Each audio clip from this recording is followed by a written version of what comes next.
We've got 19 days left, folks. All three presidential debates are in the history books. We've got a ton to break down on the final clash, beginning with the biggest newsmaker of the night, this one.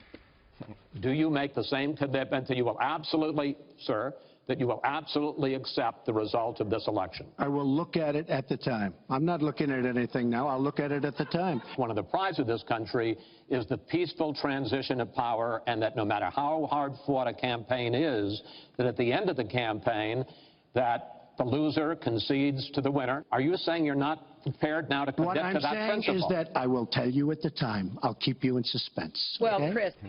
And that elicited a sharp and pointed response from his opponent. That's horrifying.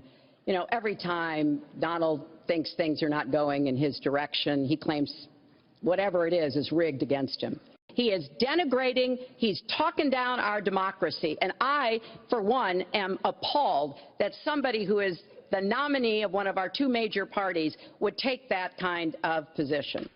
Trump's questioning of the integrity of our presidential election has been met with widespread criticism on both sides of the aisle. Today, he addressed the fallout and added some gasoline to the fire.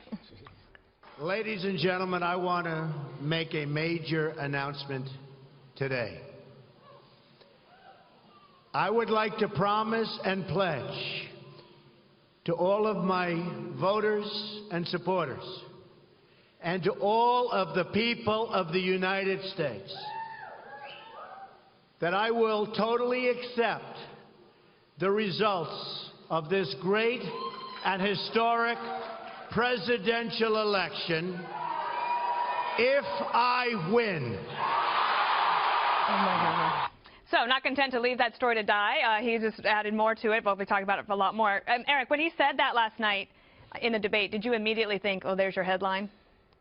I did, not because it had any substance to it, because I knew the right and the left were going to both grab onto that and say, look what he's doing in advance. If he's kind of setting the groundwork that he's going to say it's a rigged election. For a long time we've said, or I've said, I don't think this is a great strategy by him. I don't love this, but he's going to go ahead and embrace it. I still don't get it, but nonetheless he did. And I think that right there he was just being tongue-in-cheek. If I win, ha, ha, ha. But so let's talk about what that statement is. Is it that big? Listen, everyone is making a huge deal out of this, but why is it that big? Why is it so important? Okay, so he says, you know what? Maybe I will say it was rigged if I don't win, but it's commonplace. A lot of people, a lot of groups, people have said the election was rigged. I was supposed to win. 2004, great example. Ohio, 2006. It's been Democrats doing it as well. And don't forget, this is a guy who stood on a stage and said, had people say, will you support the eventual nominee? It ended up being him. And all of them said, yes, we will, and not all of them have. Okay, I'm not sure what's the relevance of that? He's been burned by it, by even people in his own party in the past, so he's just saying, hey, let's just wait and see what the results are. He's not, I mean, look, if he loses and it's not going to be hanging Chad situations, I can see, okay, he lost, he'll move on. All right. Juan, you want to respond to that? I think that he's sowing distrust of the American political structure with people who are his most ardent supporters. I mean, the Trump supporters really believe Donald Trump, and he is now sort of inculcating this idea that, you know what, this American political structure is rigged against us. We will never get a fair shake. You go to vote and it won't be properly counted. So the result is Republican campaign election officials are coming out and saying to Donald Trump, stop, don't do this. This is not right. We, in fact, run the election system in so many counties and states, and you're saying we're not to be trusted. So it goes beyond the moment. It goes beyond this election. It's people losing faith in our democratic processes and in democracy itself as a result. And I think that's irresponsible. I mean, you know, Hillary Clinton turned it into a joke. She said, well, Donald says everything's rigged when he didn't win the Emmys.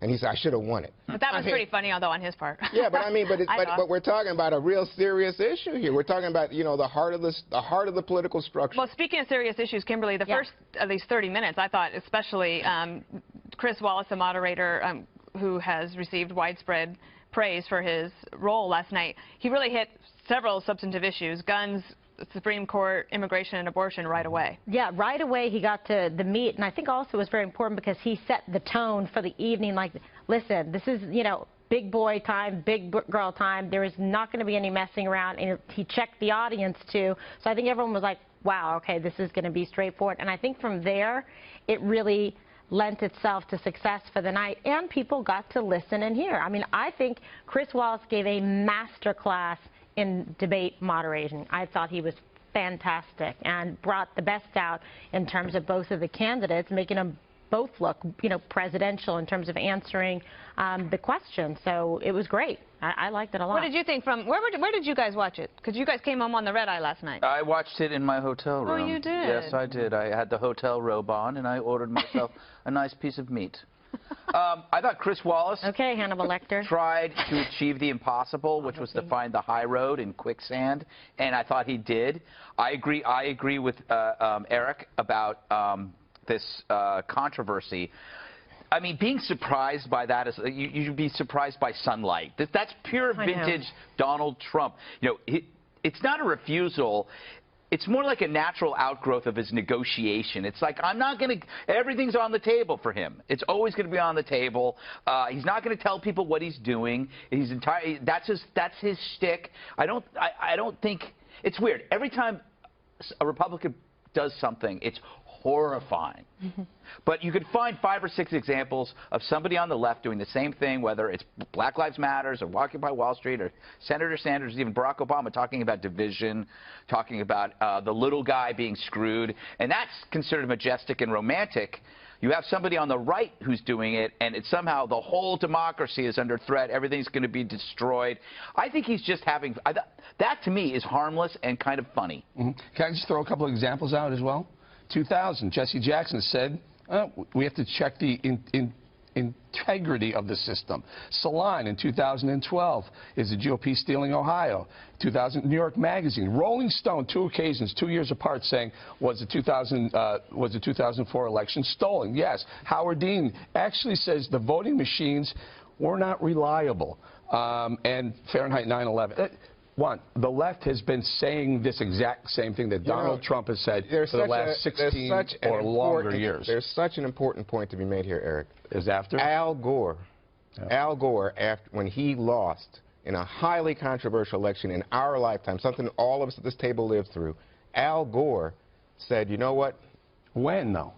When? On Monday, the Supreme Court. Well, I think that there is. One day after the Supreme Court. They went to the Supreme Court, and he said, you know what, even though, and to this day you can hear it from some part, that, in fact, Democrats got more votes than Republicans. Gore got more votes than Bush, but guess what? Gore cleared the way and acknowledged President Bush.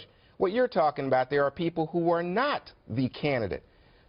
Donald Trump is the candidate. That's my point to you. Yeah, but you he's not Rolling Stone or some other magazine. Well, let's Jesse see what Jackson. happens. No. If there's, you know, why? By the way, for the record, I don't agree with voter fraud. I don't think it's going to make a difference. But the only way that you and Greg can be right on this point is to say, oh, well, he thinks it's just like a TV reality show, and he's saying, hey, the season finale. Yeah, hey, this is a teaser for next week. You never know what's coming. That's kind of how I looked at it. But then what would that mean? That he really thinks he's already lost? That he's not playing to win this election anymore? Man, are we overthinking a quick throwaway line? That was not a throwaway line. It just felt like it to me. Chris Wallace gave him a chance to step out of the hole. Because once he stepped in, Chris Wallace said, hey, let me just be clear. In America's historical traditions, the losing candidate always gives away. Mr. Trump, what do you say? If he does lose the Electoral College, like, say, a Romney margin of loss, you think Donald Trump's going to say this was rigged and I should have won? That's what he just said. Oh, I don't know if that's what he said. I'm not sure that's the interpretation. What's worse than what Trump did? Okay, so Trump says that, but it's not necessarily a falsehood or anything. It's just a comment. Meanwhile, the thing that drives me crazy, and I think the left has pioneered this, the anecdotal story about somebody that they talked to. President Obama, candidate Obama, used to do that all the time, and she did it a couple of times yesterday. And it's like, I just want somebody to go, what is this person's name? Where are they from? How long have you known them? Because I don't believe you. I don't believe this conversation ever took place. Well, the woman, the young girl that Carla, is the woman that actually was she was the little girl that she made the ad about. That actually was a real girl. And that was. Are you sure, Dana? I don't know. I don't know I mean, either. the thing is that, as Charlie Hurt... I wasn't talking about that one, by the way. Okay. I was talking about a different one. All right. But you don't know who it is either? I refuse to listen. I fell asleep. All right, I've lost control. Because of the state. Kimberly. Yes.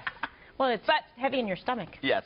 So there might be some who think this is no big deal, but the fact is that headlines across all the papers, this is what everybody is talking about. This was and the so lead. it leaves the structure of the race unchanged after last night's debate. Right, and so you're talking about that instead of the other issues and the specific answers to the questions that Chris Wallace was actually able to nail them down on. So the lead today, which I heard 3 million times and read everywhere, was contesting the election, and you saw him getting criticized by the right, people in his own party, criticized by the left, and it felt a little bit like a squeeze play. And I'm like, let's talk about the other issues that happened and what their specific answers were on national security and on immigration and some of the other things that were so important. But he gave them the rabbit to chase. Of course, and that's the sad part, and that's why we've said for the last few days, this isn't a great debate or dialogue to be having right now. You point out rightly, Supreme Court, Second Amendment, abortion, and immigration.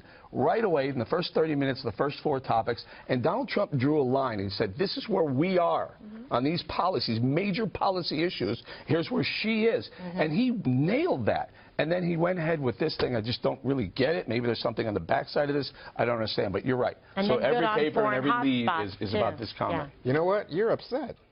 Well, because I think there was an opportunity. I think I mean, you could see some Trump supporters last night. I watched some of the coverage, and they would say, I wish he would have said this. I wish he would have said that. And they come up with really great things that he could have said. But that's not what he said, and this is the situation. And actually, you do have some Republicans trying to defend him today using things like in 2000, but I think the big difference is Al Gore challenged Florida. Now, Al Gore called and conceded to President Bush. Yes, he did. Then when they flipped Florida back, he called President Bush back and said, I'm going to take back that concession. And that started the recount. And what Gore wanted to do was selectively choose counties from which to do the recount, when Florida law said you have to do it all across the state. And David Boies, who was the attorney for Al Gore, actually in his autobiography, is very explicit that they were trying to harvest Democratic votes in those counties. And that's why there was that big fight. That was after the election was held, not beforehand. I think that's maybe the distinction. Can I just one more compliment to Chris Wallace? He was like I called him the nonsense fireman. Whenever it seemed like it was going to go off track or there was going to be a little bit of nonsense, he took out the Chris Wallace fire hose and he just put it out, and then it just got back onto track. And I thought that's why you had you could see a clear definition between the candidates, minus the fog of chaos and hysteria that we've seen for so long. And he did get acclaim from both sides. Everywhere, everywhere. Instantly, and from all the other anchors. I think from now on they should have all the debates on Fox News. With Chris Wallace. With Chris Wallace. I think we should add another one. Yes. All right, we got to run it. We're going to run out of time.